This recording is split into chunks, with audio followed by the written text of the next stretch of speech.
আমায় ছিঁড়ে খাও হে শকুন। এই কবিতা শহীদ শরীফ উসমান হাদি নিজেই আবৃত্তি করেছিল।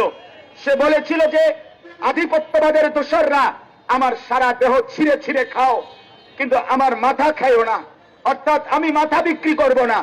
কিন্তু দুশ্মন শহীদ শরীফ উসমান হাদির মাথায় গুলি করেছে, জীবন দিয়েছে, কিন্তু শহীদ শরীফ উসমান হাদি প্রমাণ করেছে ধ্রিম ধ্রিম বাজে গণ তুন্দুবি দামামা, হাকে ধীর শির দেগা লিহি দেগা আমামা।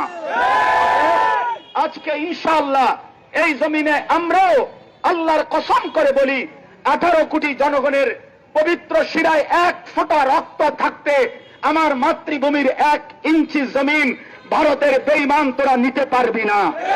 এই জমিন 1 রক্ত নয়, 1 হাদি নয়, লক্ষ কোটি হাদির রক্তের পবিত্র জমিনে প্রয়োজনে খুন ঝরবে, কিন্তু আজাদি থাকবেই থাকবে, থাকবেই থাকবে, থাকবেই থাকবে।